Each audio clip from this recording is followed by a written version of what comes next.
Hello, good afternoon, everyone. My name is Blanca Perez. I work for the Tourist Office of Spain in New York, and it's my pleasure to have this afternoon today with me Andrew Evans. Hello, Andrew. Hello, Blanca. Let me introduce yourself to the audience in case there is someone that don't know who you are. Andrew is a contributing editor at National Geographic Traveler. He writes for the magazine, but also he's most known for his blog, The Digital Nomad. As National Geographic Digital Explorer and itinerant traveler, Andrew has tweeted from all 7 continents in over 40 different languages. This digital nomad lives his life in search of the most authentic travel experiences and prides himself of being always on the road and always connected. So, my first question for you, Andrew, will be, what is an authentic travel experience for you? Well, thank you very much, Blanca. First of all, I just want to say thank you for having me here today, and I love that this technology allows us to all connect through the phone and the internet. You know, for me, authentic travel is it's what I always aim to do, and it's what we are really focusing on at National Geographic. And for me, my litmus test for authentic travel is really whatever helps you make a connection with people, because people really define a destination.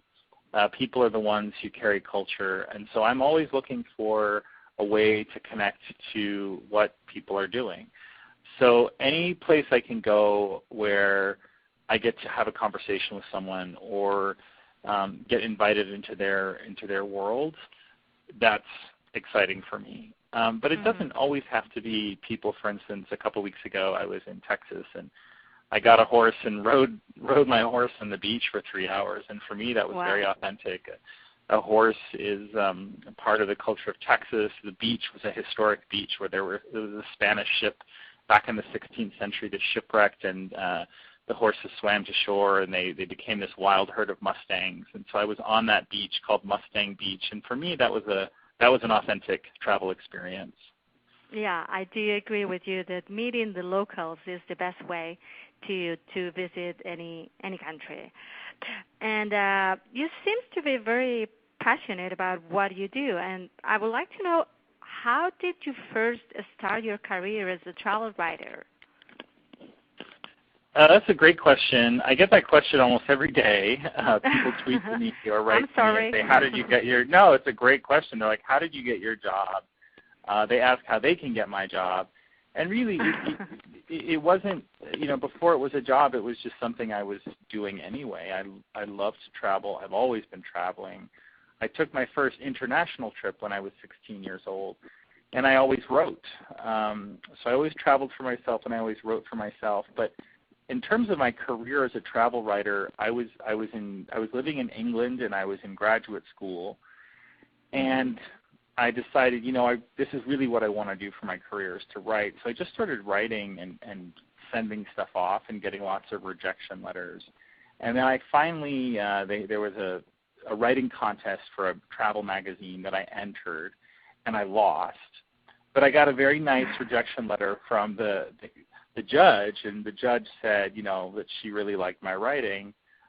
Sorry that I lost, but she liked my writing anyway.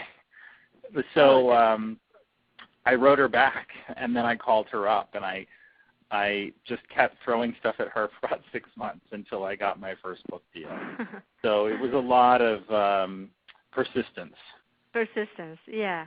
My mom always says that with persistence you can go wherever you want. That's very true. And so you start writing for the print magazine, and when did you decide to become a blogger, or how different is blogging than writing an article? Well, I think that there's definitely a different voice that comes out in the two, but writing is writing, and good writing is good writing, and a good travel story, I think, can work in any format. For me, getting into blogging was just a natural evolution of things. I really liked that the technology allowed me to tell stories from the road, because traditionally travel literature has always been written in the past tense as memoir. Mm-hmm. And with blogging and with the internet and with social media, I could tell my stories from the field while I was there. So I felt that it was a much stronger connection between my readers and the place that I was in. And for instance, just 6 months ago, I climbed Mount Kilimanjaro, and I was able to write a blog post and publish it live from the top of Mount Kilimanjaro. Wow. And, you know, that's never been done before, you know, to be able to tell a story live from the place that I'm at, for me is just so exciting. So that's kind of what pushed me into the blogging space. And that is what you want. What is the message that you want to give on your blogs to your readers? I think I want to show people that the world is very accessible. All my readers are also travelers, and so I love getting ideas from them, and it's really a two-way communication. I mean, I'm telling my stories on my blog. They give me these great comments, and yeah, I guess it's just not to be afraid of what's out there, to get out there and to explore and to share. You know, share the cool places that you find, the cool experiences that you have, and don't hold back. You know, just get out there and explore the world. Mm-hmm. Talking about the world, how many countries have you visited already? I've been to a lot of countries. I purposefully do not count them because I just feel it's the wrong attitude for travel, just because every country is so different. The country isn't a number. It's a place, and it has a name, and it has a feeling to it. And there are some countries I've been to that I've been there, and I can count that I've been there. But I'll keep going back again and again, and every time it's going to be different. So between you and me, I've been to more than 100 countries, but I don't give an exact number. You belong to that club, right?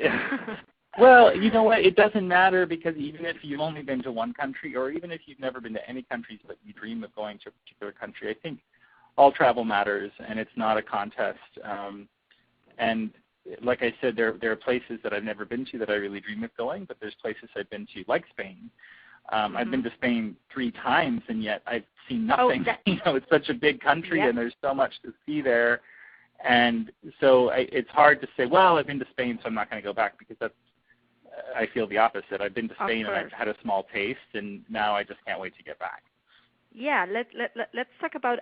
I know you've last time you were there was a while ago, but what are your memories of that trip to Spain? What do you think that out of that you visit that people shouldn't miss in Spain? Well, my first memory of Spain, just somebody mentioned Spain, and I immediately think of the light. And as a photographer, that's why I love Spain, because you get this Mediterranean light in Spain that you don't get anywhere else in the world.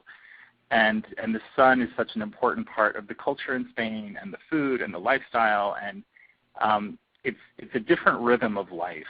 And so that's, you know, whenever I think of Spain, I just think of, you know, these beautiful kind of glowing afternoon sunbeams that come in and light everything up. And the last time I was in Spain, I was in Andalusia in the south, and it was springtime, and it's just such a beautiful time to be in the south of Spain. So that's something that I really love. And in terms of, you know, what do you think shouldn't be missed, and what do you think stands out the most in Spain, I would say Spain has all kinds of amazing attractions and lots of beautiful buildings. You know, I've never been to the Alhambra, and I really want to see that someday. But I really think Spain is more of a lifestyle. And you travel to Spain, yes, to see these exciting things and the wonderful art and architecture and history, but you really go to Spain to experience the Spanish lifestyle, which is like none other on earth. And that's the attractive part for me, and that's, you know, eating al fresco, eating outside, which is something we can't do in a lot of places. It's the music, it's the party atmosphere. That, you know, Spanish can party like none other in the world. and you know, the way people eat there, the way they get together, the way they tell stories and share, and it's a very kind of vocal culture. So to me, that's what draws me back. Yes, I cannot be more agree with you. It is true that we have a rich history, a rich culture, but as you say, the Spanish way of life, for me, and it's not because I'm a Spanish, but it's one of the most amazing one in the world. I completely agree with you. So you mentioned that you haven't been to the Alhambra yet. I don't know if you know that it's one of the favorite spots for the Americans. President Bill Clinton, when he was there, he was astounded about the view of the Alhambra from the Halfway Sea, and also the First Lady two summers ago, Michelle Obama, pay a visit to the Alhambra. So definitely, you have to find the time to visit the Alhambra. But what other places do you on Spain that you know you haven't visited yet you would like to visit? So many. I'll confess to you. You know, Just I've never even been to Madrid. So I need to go to Madrid, and I think my readers often think that I've been everywhere, and that's so far from the truth because the world is kind of infinite, and there's so many places. And even though I've been to Spain 3 times, I've never been to Madrid. So that's a city I dream of just going and exploring rampantly for weeks on end. It's a big city. It's an important city, and so I'd like to start with the capital city. And then I'm personally really interested in history. And Spain, you know, no matter where I go in the world, it can be South America or the Pacific or Texas where I just was, you know, even as far north as Iceland, and you see remnants of Spanish influence there. The Spanish have traveled everywhere. They're a traveling culture. And so I'm always interested in place names, and so many place names around the world come from Spain. So I'm interested in going back to see the originals like Zaragoza and Murcia and Cartagena and all of these historic cities like Cadiz, which is a city that's so important for travel that so many travelers have left from. And I'm really interested in seeing the north. I've heard so many great things about San Sebastian and Bilbao, and that's another area I really dream of seeing. I've been to Catalonia before, and I want to go back. I want to go to Girona. One of my favorite places I visited before was Montserrat, and it's so beautiful there, and the mountains, the Pyrenees Mountains. My list can go on forever. I mean, there's so much there, and it's very diverse. I talked about the Mediterranean culture before, but that's only really a certain side of Spain. You know, you also have the mountains of Spain, and you have the cities of Spain, and you have the plains, and it's really all there. Of course. Talking about the Mediterranean lifestyle, are you familiar with the Spanish food, or when you were in Spain, what kind of restaurant, or in general when you travel around, what is your relation with food? What kind of restaurants do you want to try, or how are your culinary experiences? Well, I have a very good relationship with food. Sometimes too good. I eat well wherever I go. To me, food says so much about a culture, and I love coming to people's houses and seeing what's in their refrigerator, and that really sets it apart from everywhere else. And in Spain, every family is going to have an amazing bottle of olive oil in their kitchen, and that really sets Spain apart from other places. Their taste in wine, the kind of cheese they have, and my readers know that I obsess about cheese, and everyone talks about France as kind of a cheese destination, but Spain also has this really terrific cheese-making history and very regional.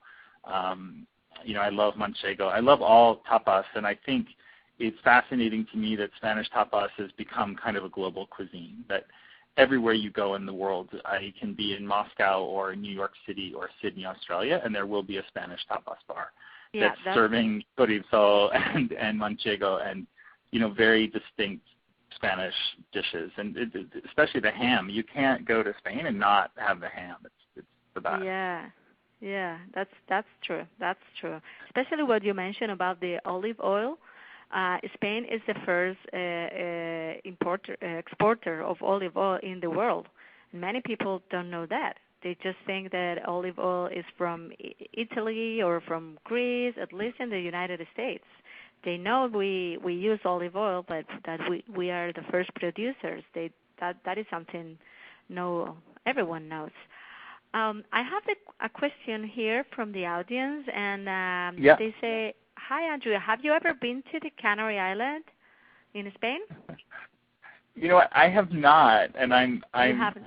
I have not, and I'm so sad because I really want to go to the Canary Islands.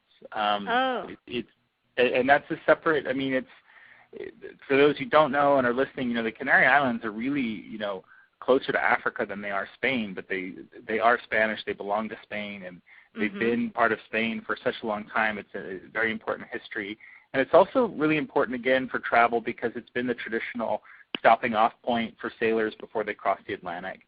So I've always wanted to go there, and I know it's a big vacation destination now. And there have been several times I've been on ships and have passed very close by but never actually landed. So fingers crossed someday I get to go to Las Canarias. Yeah. If anything, just to see the canaries, because I want to see the canaries, like the actual bird. It's funny because you mentioned that many cities, many places in the world has Spanish influence, and you mentioned Cartagena in Colombia, and if you go to the Canary Islands, and if you go to Cartagena, and you close your eyes, you could think that you are in the same place because the architecture of both places are exactly the same with the typical wooden balconies. They are original from the Canary Island, and then they were exported to Cartagena in Colombia. Also, that's so interesting because go ahead. I'm sorry. I mean, that's really interesting because I did this trip where I rode buses from my office here all the way to Antarctica, and on the way I stopped in Cartagena, and my hotel room in Cartagena had one of these wooden balconies, and it was built in the 16th century, and I think to be standing in the 16th century wooden beam room that was built by the Spanish, and I would love to see that connection for myself. And most recently, I was in Texas and I was in San Antonio and went to Mission San Jose, which is an old Spanish mission that was built in the 18th century. But if you just look at the building in front of you and ignore the 7-Eleven on the corner, I thought I was in Spain. I mean, just the blue skies and the tan stone and the Spanish arches, and again, Spain has influenced the entire world. I haven't been to Texas yet, but I've visited many museums in Florida a couple of years ago, and it's true. It's true. You can close your eyes and think you are in Spain. Right. So going back to the Canary Island, I just want to encourage you to visit because I've heard you are scuba diving fan. You really like that sport. Yes, I love to scuba dive, yes. Yeah, and what people don't know is that in Spain we have great spots for scuba diving, and definitely the Canary Island is one of those. So another great I'm adding it to my list. I'm adding it to my list right now because I love diving, and I know the water. I mean, the water in Spain is so beautiful and so clear, and the Canaries being where they are, I'm sure that the tropical fish are incredible. So I will add it to my dive wish list. And to conclude with this list of why do I have to go to the Canary Island, they have amazing food and very traditional cheeses as well, typical only from the Canary Island. Oh, I'm sold. I'm definitely going to go. We have another question from the audience. Someone is asking, what will be your advice for backpacking and traveling? For backpacking, my advice for backpacking, I would have two quick words of advice. The first word of advice would be pack very light. Take as little as possible. I always feel bad for these backpackers I see in the train stations in Europe that are just kind of waddling down the street because they're carrying, it's like they've got a refrigerator on their back because it's so huge. And then they're wearing a pack on their front as well, and they waddle from the train station to the hostel. And it reminds me of the giant tortoises in the Galapagos. They've just got too much on their back, and they can't travel quickly. So I would say really pack light. The lighter, the better. I took a trip to Paris once where I didn't even bring anything. I just brought my toothbrush and my passport and great. a credit card. That's really all you need. And you can wash your clothes. I think less is more. So that would be my first advice. And my second advice would be when you're backpacking, especially around Europe or the places that are famous for backpacking, it's very easy to kind of fall into this well-trodden trail of backpackers. And people will say, oh, well, this is where backpackers go, or this is where backpackers stay, and this is the road to go to, or these are the hotels to stay in. And it ends up being a very separate experience. I won't say that it's inauthentic, but it's not, we can do better as travelers. So if you say I'm going to be backpacking, I would stay away from the well-trodden path and try to do something that's a little bit different and venture out on your own. And often all it takes is going an extra mile beyond the destination that everyone else is going to. Once you see that they're all there with all of their backpacks, then go a little bit further until you don't see anybody else with a backpack, and I think you'll have a more authentic experience. Good advice. Apart from, you've traveled in many different ways, backpacking, luxury, traveling on bus, but what are the essentials besides the obvious passport, credit card, that you always carry with you when you travel? Well, my essentials are my toothbrush. I think when you travel without a toothbrush, after a while, it becomes kind of not great. So a toothbrush, my iPhone is definitely essential because that's how I blog and take pictures, and it's how I connect with all of my readers. And my readers always give me really great travel advice, so I'm always listening to them. I always carry paper and pen with me because it's important for me to record my observations. And even in this digital age when it's so easy to do it on our phones or however else, I still like to have paper and pen and write down my immediate reactions to a place. So I would say with a passport and credit card, you can go anywhere in the world. With that, I would take my toothbrush, my iPhone, paper and pen. And I think you got to bring some of the local language with you. I think that's an essential for me. I think you must know how to say thank you in the local language always. And I also I try to learn at least 20 words in the local language no matter where I go. That's an essential for me. Cool. Well, just the last question to conclude with this interview, the last question from the audience. When you travel, is there any special souvenir that you like to collect from the trip, like a shell or pebbles or a little something that reminds you the place you've been? I don't really buy souvenirs. I collect postcards, and I still send postcards. I like postcards, especially historic postcards. So that's one thing that I often buy from a place.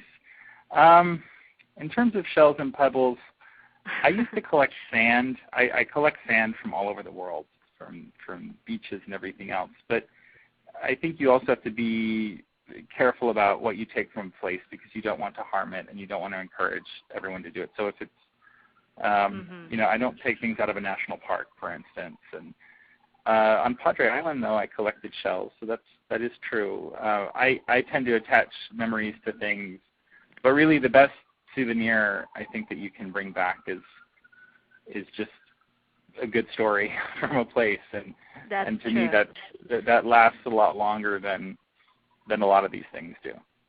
So we have today good stories from you. Thank you very, very much for joining us.